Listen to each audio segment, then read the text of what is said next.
নমস্কার বন্ধুরা, পার্বতী রান্নাঘরে সবাইকে স্বাগত জানাই। আশা করি তোমরা সবাই ভালো আছো আর আমিও ভালো আছি। বন্ধুরা, আজ আমি দুটো দুর্দান্ত রেসিপি নিয়ে চলে এসেছি। তাহলে চলো শুরু করে দিচ্ছি। প্রথমে আমি রেসিপির প্রধান উপকরণ দুটো নিয়ে নিয়েছি। এখন আমি রান্নাতে চলে যাচ্ছি।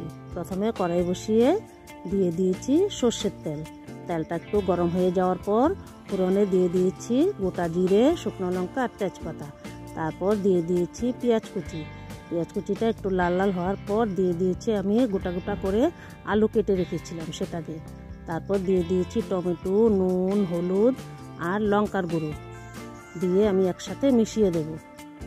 মেশানোর পর আমি এখন দিয়ে দিয়েছি পেঁয়াজ বাটা, আদা রসুন বাটা আর কাঁচা লঙ্কা বাটা।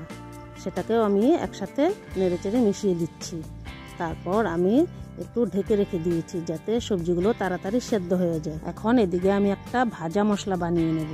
তার জন্য একটা ফ্রাই প্যান বসিয়ে দিয়েছি। তারপর দিয়ে দিয়েছি শুকনো লঙ্কা, গোলমরিচ, তারপর গোটা জিরে, ধনে, দারচিনি আর এলাচ। সবগুলোকে ভেজে নামিয়ে নিচ্ছি।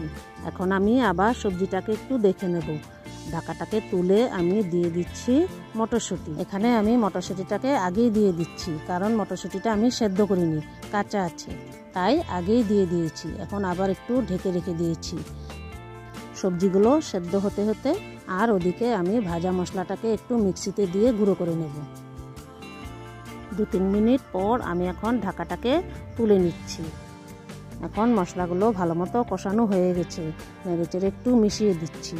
তারপর দিয়ে দেব একটু গরম জল, দিয়ে আবারও একসাথে মিশিয়ে দেব। এখন একটু ভালো মতো ফুটিয়ে নেব যাতে মটর আর আলুগুলো ভালো মতো সেদ্ধ হয়ে যায়। এখন ঝোলটা অল্প অল্প ফুটতে শুরু করে দিয়েছে। তারপর দিয়ে দিয়েছি একটু চিনি। এখন আমি ঝোলটাকে আরও একটু ফুটিয়ে শুকিয়ে ঘন ঘন করে নেব। এখন আমার ঝোলটা শুকিয়ে ঘন হয়ে গেছে। তারপর দিয়ে দেব ভাজা মশলাটা। ভাজা মশলাটা দেওয়ার পর একটু নেড়েচেড়ে মিশিয়ে দেব। এখন আমার সবজিগুলো পুরোপুরি সেদ্ধ হয়ে গেছে আর আমার মটরশুঁটির ঘুগনিও রেডি হয়ে গেছে। এই গ্রিন গ্রিন মটরশুঁটির ঘুগনির সাথে খাওয়ার জন্য কিছু তো চাই, তাই আজ আমি বানাতে চলেছি পালং পুরি। তার জন্য প্রথমে আমি নিয়ে নিয়েছি একটা মিক্সির বাটি। মিক্সির বাটির মধ্যে আমি পালং শাকটাকে কেটে কেটে ছোট ছোট করে দিচ্ছি। তারপর দিয়ে দিচ্ছি রসুন আর আদা আর কাঁচা লঙ্কা দিয়ে আমি এখন একটু পেস্ট করে নেব। হয়ে গেছে পেস্ট করা, এটাকে আমি সাইডে রেখে দিচ্ছি। এখন আমি পুরির ডোটাকে বানিয়ে নেব। তার জন্য একটা বড় বাটি নিয়ে নিয়েছি। তার মধ্যে বড় হাতা 2 হাতা আটা আর 2 হাতা ময়দা দিয়ে দিয়েছি।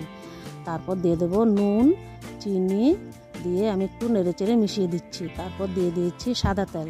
সাদা তেলটাকে দিয়ে আমি ভালো মতো ময়ম করে নেব। এখন আমি পালং শাকের পেস্টটাকে একসাথে মিশিয়ে দেব। মিশিয়ে হাত দিয়ে মেখে ভালো করে একটা ডো বানিয়ে নেব। এখানে আমি আর জল ইউজ করছি না।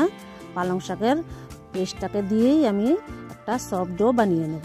এখন আমি ডোটাকে 10 মিনিটের জন্য রেস্টে রেখে দেব। তারপর সেই ডো থেকে আমি ছোট ছোট করে লেচি কেটে নেব। লেচিগুলোকে আমি একটু গোল করে চ্যাপটা চ্যাপটা করে রেখেছিলাম। এখন আমি একটু তেল দিয়ে পুরিগুলোকে বেলে নিচ্ছি। আর এদিকে আমি সবগুলো পুরি বেলতে বেলতে ওদিকে আমি কড়ার মধ্যে সাদা তেল গরম হওয়ার জন্য বসিয়ে রেখেছি। তেলটা গরম হওয়ার পর এক এক করে আমি সব পুরিগুলোকে ছেড়ে দিচ্ছি আর পুরিগুলোকে ফুলকো ফুলকো করে ভেজে তুলে নেব। বন্ধুরা, এই পালং পুরিটা খেতে যতটা টেস্টি ততটাই কিন্তু হেলদি। ছোটরাও কিন্তু এই কালারফুল পুরি দেখে এমনিই খেয়ে নেবে। তাহলে বন্ধুরা, এই পালং পুরির রেসিপিটা তোমরা বাড়িতে একবার নিশ্চয়ই ট্রাই করো। বন্ধুরা, রবিবারের সকালে এরকম গরম গরম পুরি আর ঘুগনি যদি হয় তাহলে তো একেবারে জলখাবারে পুরোপুরি জমে যাবে। এদিকে আমার এক এক করে সবগুলো পুরি ভাজা হয়ে গেছে। রেডি হয়ে গেছে আমার পালং পুরি। পরিবেশন করে দিচ্ছি একসাথে সবুজ সবুজ পুরি আর সবুজ সবুজ ঘুগনি।